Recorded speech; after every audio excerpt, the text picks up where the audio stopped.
Practical कैसे होता है ये? लैब की छत से आपने एक तार बांधकर लटका दिया, स्टील का तार होता है, स्टील वायर, और इस स्टील वायर के साथ में लगा होता है यहाँ एक पॉइंटर। मैं तो बिल्कुल सिंपलेस्ट स्ट्रक्चर बना रहा हूँ, लेकिन ये काफी कॉम्प्लिकेटेड चीज है। और इस पॉइंटर के साथ लगा हुआ यहाँ एक,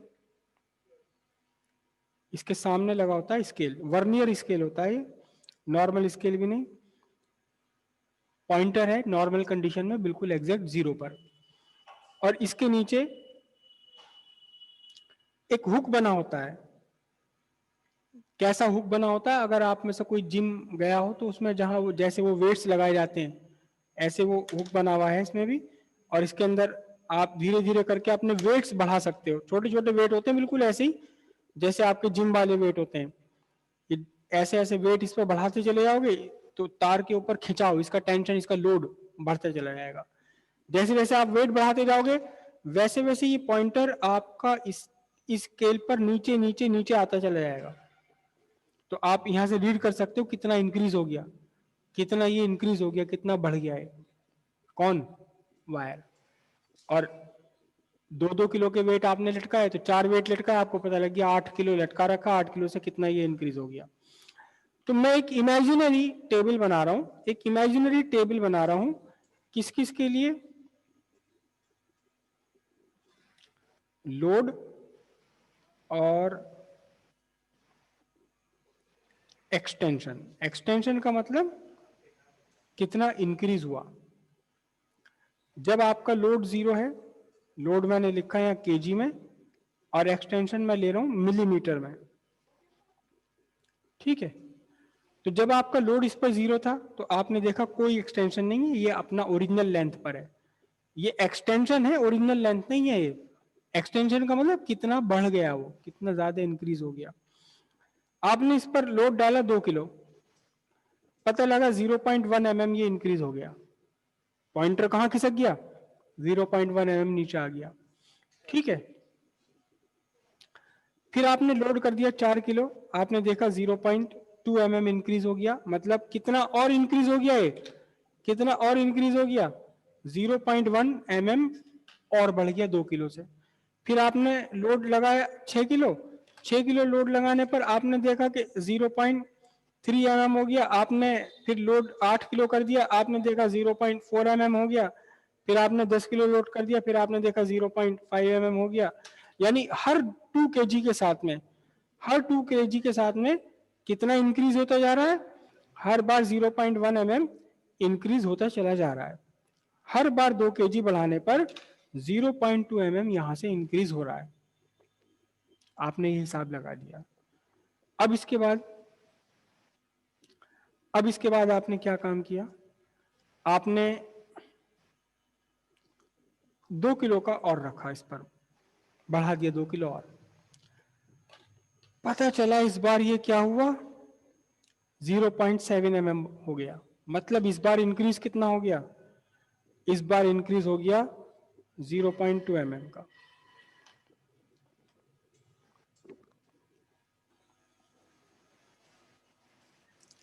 फिर आपने क्या करा? 2 किलो का और बढ़ाया और आपने कर दिया 14 kg। तो आपने अब देखा, पता चला इस बार ये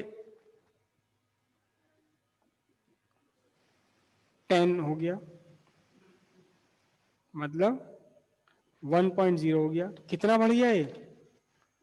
कितना बढ़ गया ये? 0.3 बढ़ गया, ठीक। फिर आपने लोड और बढ़ाया, 16 kg किया, पता चला इस बार ये 1.5 हो गया। कितना बढ़ गया इस बार? 0.5 का इंक्रीज हो गया इसके अंदर। मतलब कोई कोई हिसाब ही नहीं रहा इसका, तो इसकी मर्जी हो रही, जितना चाहे उतना बढ़ जाए। तो यहां तक तो बात समझ आ रही थी, यहां तक तो बात समझ आ रही थी कि हर 2 किलो बढ़ाने पर, हर 2 किलो वेट इंक्रीज करने पर 0.1 mm बढ़ रहा था। यहां तक तो बात सही थी। इसके बाद 12 किलो के बाद क्या हो गया? भाई ये तो इसकी मर्जी है, चाहे जितना चाहे उतना बढ़ जाए। फिर उसके बाद क्या हुआ? इसके बाद क्या हुआ? इसके बाद आपने देखा 16 का 18 कर दिया। फिर यहां आपने देखा कि इस बार ये 1.7 mm गया। तो तो इस बार कितना इंक्रीज हुआ? 0.2। अबे ये क्या मुसीबत आई तुझे? पहले तो 2 किलो पर 5 mm 0.5 mm इंक्रीज हो रहा था, अब 2 किलो के कुल 0.2 mm इंक्रीज हो रहा। अब क्या परेशानी हो गई भाई? ये तार कहने लगा देख ले भैया, चढ़ाता रहे ऐसे ही, मैं तो मेरी मर्जी, मेरी मर्जी, मैं चाहे कितना ही बढ़ूं, तुझे क्या मतलब? तुझे रोके तो रोक ले तू। अब देखा कि 1.8 mm हुआ, कितना इंक्रीज हुआ? 0.1 का इंक्रीज हुआ। फिर आपने 22 किलो कर दिया, 20 से 22 किलो कर दिया, आपने देखा कि एकदम से ये 2.3 हो गया या 2.4 हो गया। अब कितना इंक्रीज हो रहा? 0.6 का इंक्रीज हो गया। अभी कभी ज्यादा बढ़ रहा है, कभी कम बढ़ रहा है, कोई बात भी है? मर्जी तेरी चलेगी सारी। जब तेरी मर्जी हो तो 0.1 mm बढ़ जाए, तेरी मर्जी हो, तेरी चलेगी सारी बात। कहने लगे मेरी चलेगी। वायर कह रहा मेरी चलेगी, कहने लगे अच्छा। चलाने वाले ने कहा अच्छा चल ठीक है भाई। अब 24 किलो कर दिया आपने, 2 किलो और बढ़ा दिया, पता चला एकदम से 3.0 हो गया, जबरदस्त इंक्रीज हो गया। पता चला कितना इंक्रीज हो गया इस बार है? 0.6 का इंक्रीज हो गया, या मैं तो थोड़ा सा ले लूँ, 0.6 का इंक्रीज हो गया कोई, है ना? अब ये तार जोर जोर से चिल्लाने लगा, ओ बस रुक जा और मत चला, मर जाऊंगा, टूट जाऊंगा, बर्बाद हो जाऊंगा। 20 रुपए का तू खरीद के लाया मुझे, अभी तोड़ने का इरादा है क्या तेरा? अभी तोड़ेगा? तो इसने, चढ़ाने वाले ने जो बात सुन ली इसकी, अच्छा चल ठीक है, अच्छा रो मत, उतार रहा हूं। उतार लिया, थोड़ा सा वजन कम कर लिया, मगर इस पे क्या हुआ?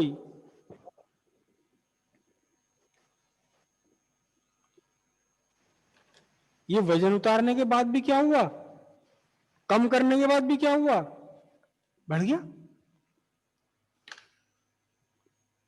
आए, मुझसे नहीं रुका जा रहा, मुझसे सहन नहीं हो रहा, ओ उतार उतार अभी और उतार।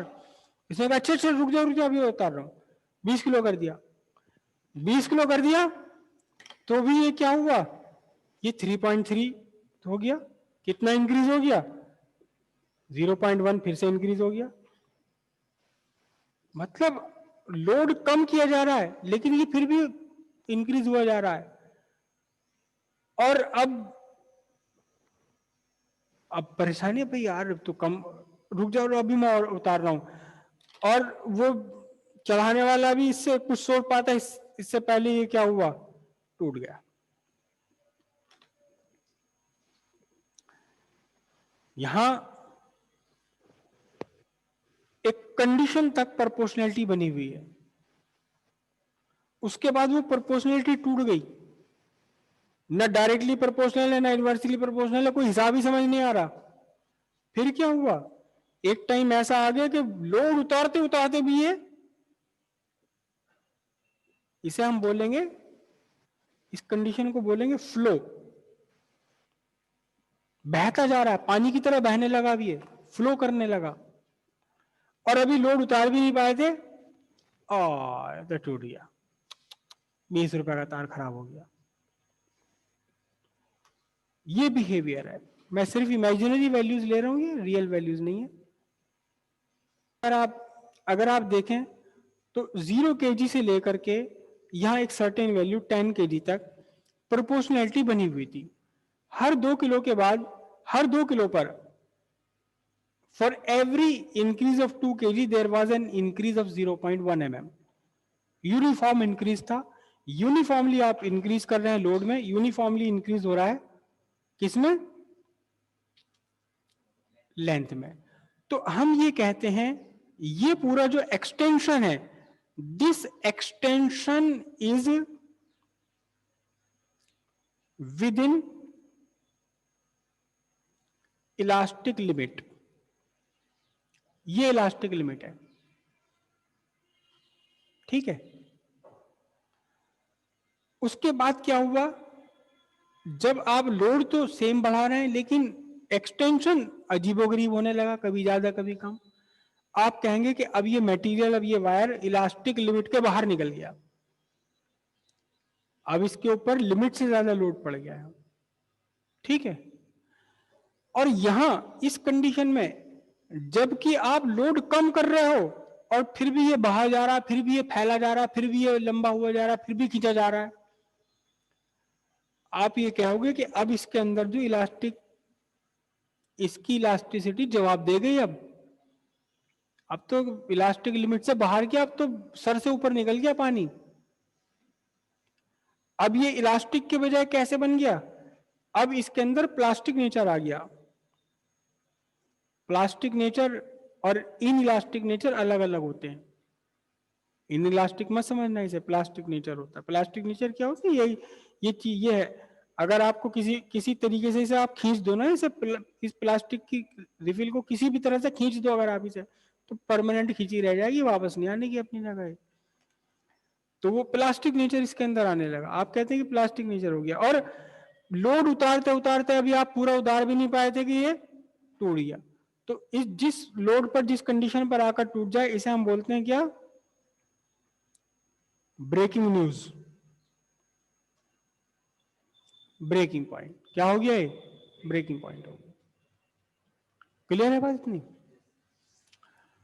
अब सिंपल सी बात है, इन सारी चीजों को एक ग्राफ के रूप में बना लो तो ग्राफिकल रिप्रेजेंटेशन हो जाएगा आपके पास। अभी तक जितनी भी आपने स्टडी की है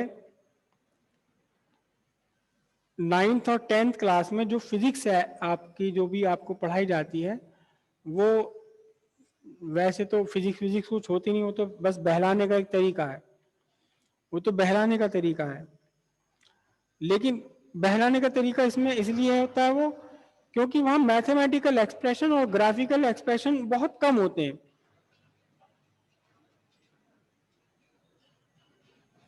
मैंने एक्स एक्सिस पर लिया स्ट्रेन और वाई एक्सिस पर लिया स्ट्रेस। स्ट्रेस किससे रिलेटेड है, आपके लोड से।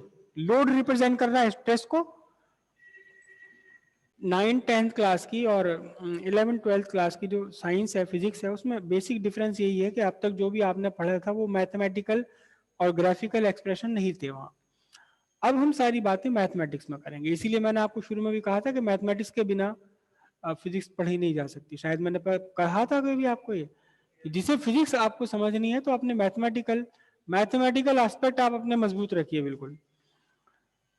तो अगर आप में से किसी को ये नहीं पता कि ग्राफ, इस पूरी चीज को ग्राफ में कैसे रिप्रेजेंट किया जाएगा, तो उसे ही बात समझ ही नहीं आएगी। तो मैं आपकी देखिए ले रहा हूँ यहाँ स्ट्रेन या स्ट्रेस ले रहा हूँ, यहाँ इस प्रोपोर्शनली तक जैसे जैसे आप स्ट्रेस बढ़ा रहे हैं वैसे वैसे प्रोपोर्शनली आपकी क्या बढ़ती चली जा रही है, स्ट्रेन बढ़ रही है। स्ट्रेस का आप यूनिफॉर्म इंक्रीज कर रहे हैं तो यूनिफॉर्मली स्ट्रेन भी इंक्रीज हो रहा है। तो लाइन कैसी आएगी बताइए, कैसी आएगी, एक इंक्लाइंड स्ट्रेट लाइन निकल कर आएगी। This is straight.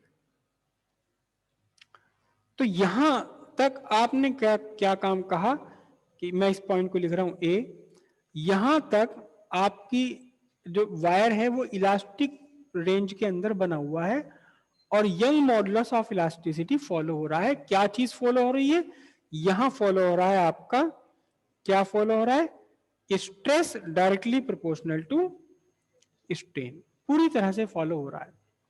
लेकिन इसके बाद क्या हुआ कि स्ट्रेन तो आप बढ़ा रहे हो लेकिन लंबाई में ज्यादा इंक्रीज हो रहा है। For the same increase in stress there is larger increase in strain.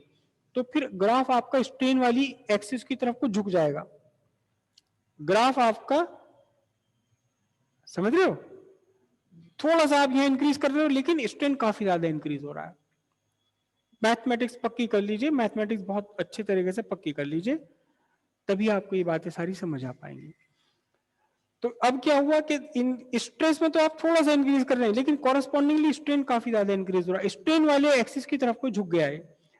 उसके बाद क्या हुआ कि ये पॉइंट आप पहुंचे बी तक।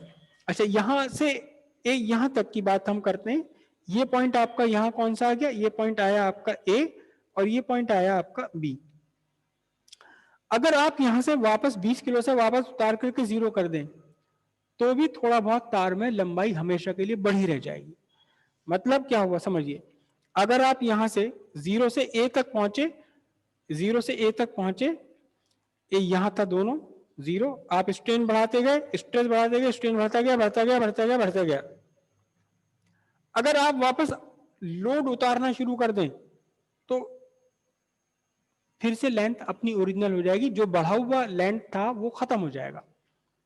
तो आप क्या कहते हो कि यहाँ स्ट्रेस डायरेक्टली प्रोपोर्शनल है, और हुक्स लॉ, ये हुक्स लॉ है, Hooke's law is perfectly obeyed, stress directly proportional to strain, Hooke's law, it is perfectly obeyed up to point a. a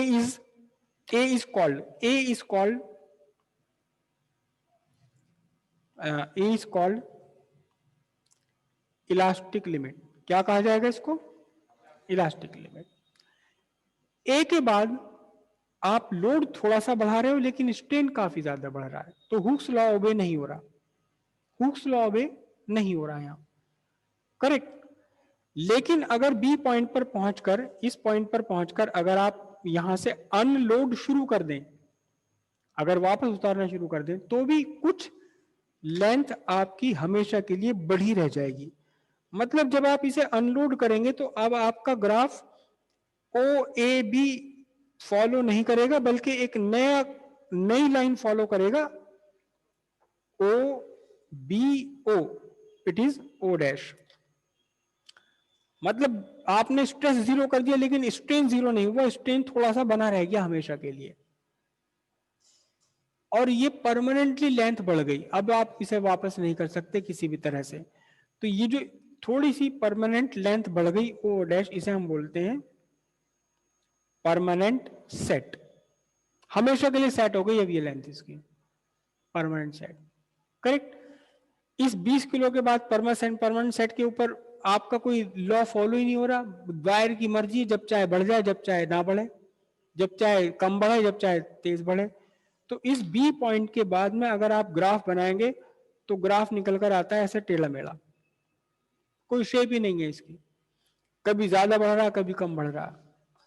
और यहां पहुंचते पहुंचते तो वायर बिल्कुल चिल्लाने लगा, बढ़ जाऊंगा, मर जाऊंगा, रुक जा, टूट जाऊंगा।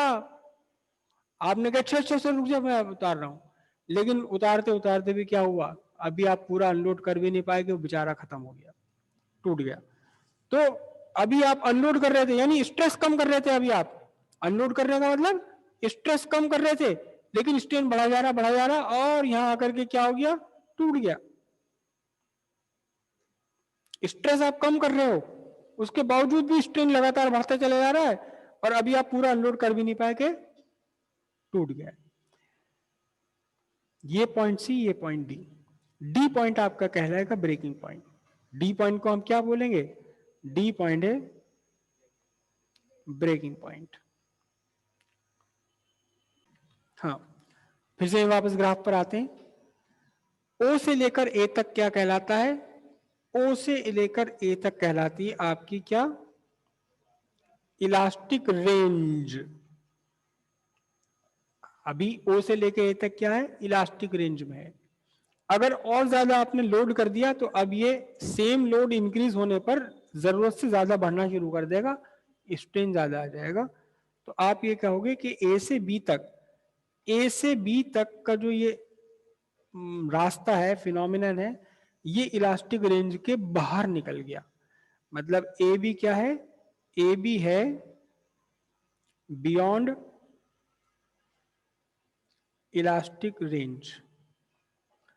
अगर ए तक पहुंचने पर आपने अनलोड किया तो वायर अपनी ओरिजिनल लेंथ को रीगेन कर लेता है, लेकिन अगर ए से ज्यादा आपने लोड डाल दिया बी तक और फिर आपने जब वापस अनलोड किया तो वायर ने अपनी ओरिजिनल लेंथ को रीगेन नहीं किया, बल्कि कुछ टोटल लेंथ जो बढ़ी थी उसमें से कुछ लेंथ को इसने हमेशा के लिए रिटेन कर लिया, हमेशा के लिए बढ़ी रह गई, और वो जो हमेशा के लिए बढ़ी रह गई उसे हम बोलते हैं परमानेंट सेट। ठीक है, बी से लेकर के सी तक, बी से लेकर सी तक नो लॉ इज ओबेड, कोई नियम ये मान नहीं दे रहा बी से लेकर सी तक, ना प्रोपोर्शनैलिटी है ना डायरेक्टली प्रोपोर्शनल है, कुछ है ही नहीं। और सी पॉइंट पर पहुंचकर क्या कंडीशन है? ये वाली, जब ये चिल्ला रहा है कि रुक जा रुक जा रुक जा, उतार ले लोड, मैं मर जाऊंगा, टूट जाऊंगा, लेकिन आपके लोड उतारने के बावजूद भी वो बढ़ता चला जा रहा है लेंथ में। तो ये जो सी पॉइंट है, ये सी पॉइंट, इस सी पॉइंट को हम बोलते हैं यील्ड पॉइंट। क्या बोलते हैं इसे? Yield point, YIELD, yield point बोलते हैं इसे हम। सारा उतार ही नहीं पाओगे आप भाई, या तो आप सी पॉइंट से पहले पहले ही अनलोड कर दोगे इसको। यील्ड पॉइंट तक पहुंचने से पहले ही पहले अगर आपने अनलोड कर दिया तो परमानेंट सेट रह जाएगा आपके लिए। थोड़ा सा परमानेंट सेट का भाई, बी पर आपने अनलोड करा तो परमानेंट सेट, ये सी पर आपने अनलोड करा तो परमानेंट सेट काफी ज्यादा रह जाएगा। लेकिन अगर आप लिए यील्ड पॉइंट को पार कर गए यहां पर, इस पे इसके ऊपर लोड, भाई वो चिल्ला रहा है कि मत डाल, मत मत मैं मर जाऊंगा, टूट जाऊंगा, आपने नहीं सुनी इसकी बात, वायर की बात आपने नहीं मानी, आप यील्ड पॉइंट से भी आगे निकल गए, तो आप उतार ही नहीं पाओगे। यील्ड पॉइंट पर पहुंचकर वायर आपसे चिल्ला रहा है कि मत कर और मत कर और मत डाल, मैं मर जाऊंगा, मैं टूट जाऊंगा, बर्बाद हो जाऊंगा, आपने नहीं मानी बात, आप यील्ड पॉइंट को क्रॉस करके आगे निकल गए, तो आप अनलोड कर ही नहीं पाओगे, टूट जाएगा। तो डी पॉइंट क्या बना? डी पॉइंट आपका क्या बनेगा? डी पॉइंट आपका क्या बनेगा? इसे हम बोलेंगे क्या? Breaking point. क्लियर है बात ये? अब ये जो ग्राफ है, ये वाला आपका ग्राफ एक जनरल ग्राफ है, और पर्टिकुलरली ये ग्राफ स्टील वायर के लिए है। किसके लिए? स्टील वायर के लिए। लेकिन अगर आप स्टील वायर के बजाय यही सारा एक्सपेरिमेंट करने लगे रबर स्ट्रिंग पर, तो उसका ग्राफ एग्जैक्टली ऐसा नहीं आएगा, उसका ग्राफ थोड़ा सा डिफरेंट आएगा इससे। मतलब डिफरेंट मटेरियल अगर आप लेने लगे, आप स्टील वायर के बजाय आप एल्युमिनियम का वायर ले लें, तो भी इस ग्राफ में थोड़ा सा चेंज आ जाएगा। इसकी जगह अगर आप चांदी का ग्राफ तार ले लें, तो ग्राफ में काफी बड़ा चेंज आ जाएगा। तो इस ग्राफ के बेस पर हम मटेरियल को अलग अलग कैटेगरीज में रिप्रेजेंट करेंगे। अलग अलग कैटेगरीज बना दी हमने, ठीक है। पहली कैटेगरी हमने बनाई क्या? पहली कैटेगरी बनाई इलास्टिक मटेरियल। इलास्टिक मटेरियल्स वो मटेरियल होते हैं जिनके लिए आपकी स्ट्रेट लाइन काफी बड़ी हो और तुरंत ब्रेकिंग पॉइंट आ जाए, ए पॉइंट के बहुत जल्दी बाद ब्रेकिंग पॉइंट आ जाए। कैसे? स्ट्रेस स्ट्रेन ग्राफ में। करेक्ट? मतलब बीच का यील्ड पॉइंट जो है आपको मिला नहीं, आप अभी सोच ही रहते कि यील्ड पॉइंट कहां है, कहां ये बोले, कहां ये चिल्लाए, लेकिन भाई यील्ड पॉइंट ढूंढते ढूंढने में टूट गया हो। और ये कौन से हैं? ये है आपके स्टील है, और क्वार्ट्ज है, और आइवरी है। कौन है ये? इलास्टिक मटेरियल है। सेकंड कैटेगरी आपकी बनी है प्लास्टिक, वही प्लास्टिक जो आप नॉर्मल यूज करते हैं। प्लास्टिक मटेरियल के लिए अगर आप ये ग्राफ बनाओगे, प्लास्टिक की डोरी अगर से आप ये ग्राफ बनाओगे, तो क्या होगा? स्ट्रेस स्ट्रेन है, स्ट्रेट लाइन ग्राफ तो आपको बिल्कुल छोटा सा ही मिलेगा, और उसके बाद जो वो ग्राफ काफी सारा है, मतलब जरा सा आप इंक्रीज करोगे तो बहुत ज्यादा बढ़ जाएगा। आपने देखा भी होगा अक्सर ये कि प्लास्टिक की कोई चीज है, मतलब प्लास्टिक की कोई, आप पॉलीथीन, सिंपल पॉलीथीन लेने लगो तो थोड़ा सा खींचेगी, और एक बार अगर उसने खींचना शुरू कर दिया तो पतली होती चली जाएगी और खींचती चली जाएगी बिल्कुल एकदम। फिर आप छोड़ भी दोगे तो वापस नहीं आती वो अपनी जगह पर, पॉलीथीन जो नॉर्मल पॉलीथीन होती है हमारी। तो वो ये चीज है कि मतलब इसकी इलास्टिक रेंज तो बहुत छोटी सी, नहीं के बराबर, उसके बाद प्लास्टिक रेंज बहुत ज्यादा है, और यील्ड पॉइंट यही, यील्ड पॉइंट यही आ जाता है बिल्कुल। इलास्टिक रेंज के तुरंत बाद यील्ड पॉइंट हो गया और ये परमानेंटली बढ़ने लगी, लेकिन उसके बाद काफी ज्यादा बढ़ जाने के बाद ये टूटेगी। तो ब्रेकिंग पॉइंट इसका काफी दूर है। कौन कौन एग्जाम्पल है इसका? बेस्ट एग्जाम्पल है क्या? पॉलीथीन। करेक्ट? तीसरा मटेरियल है ब्रिटिल। ब्रिटिल। ब्रिटिल वो मटेरियल है जिन मटेरियल्स के लिए, की बात है, ब्रिटिल मटेरियल वो मटेरियल है जिनके लिए आपका प्रोपोर्शनल वाला पार्ट तो है ही बहुत छोटा सा, लेकिन उसके बाद जो यील्ड पॉइंट है ही नहीं इसमें, और तुरंत इसके बाद ब्रेकिंग पॉइंट आ जाता है। मतलब यह है कि या तो ये खींचेगा ही नहीं, और अगर आपने इसकी लिमिट से ज्यादा इसके ऊपर लोड डाल दिया तो टूट जाएगा, है ना। बहुत सारी चीजें हमारी लाइफ में, पत्थर है, ईंट पत्थर सारे ऐसे ब्रिटिल होते हैं कि आप पत्थर के ऊपर हथौड़े मारने शुरू कर दो, या तो उस पर कोई असर नहीं पड़ेगा, या वो क्या होगा, एकदम से टूट जाएगा। तो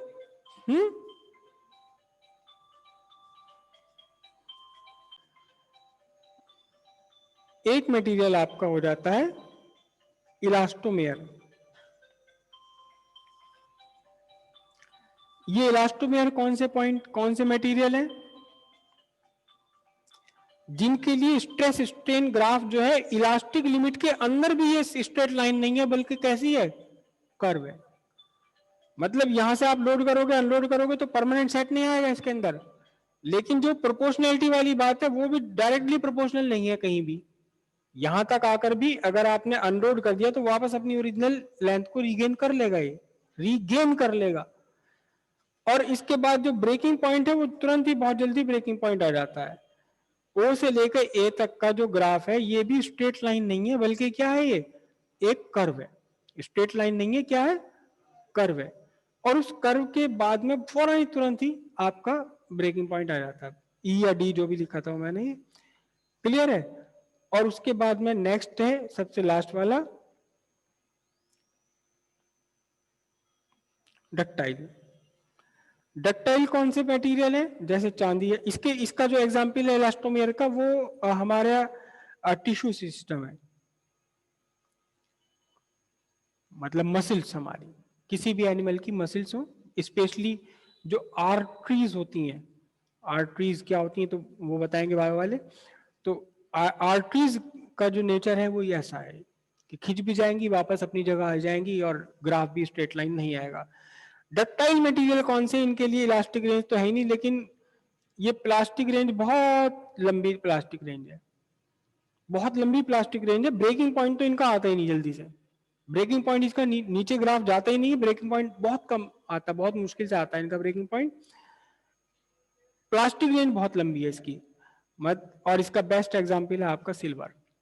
डक्टाइल मटेरियल वो है जिसे आप खींच के बहुत लंबा तार बना सकते हो, ये इतना मोटा तार है। हाँ गोल्ड भी है, गोल्ड भी है। तो इसका तार है, इसको खींचते चले जाओ, अगर चांदी का तार होगा खींचते खींचते पतला बन जाएगा बिल्कुल, सोने का तार है बिल्कुल बाल के जैसा पतला हो जाएगा। अगर आप इसे संभाल के खींचना शुरू कर दोगे तो खींचते खींचते बाल के बराबर पतला हो जाएगा, टूटेगा नहीं, खींचता चला जाएगा। या सिल्वर का आपके पास एक कॉइन है, कोई सिल्वर का कॉइन है, उसके ऊपर आप हथौड़े बरसाने लगो, वो बिल्कुल पतला पेपर की तरफ पतला हो जाएगा, इससे ही पतला हो जाएगा। वर्क जो बन जाता है, जो मिठाइयों के ऊपर लगता है सिल्वर का, इतना पतला हो जाएगा लेकिन टूटेगा नहीं। ये मटेरियल कहलाते हैं कैसे, डक्टाइल मटेरियल, ठीक है।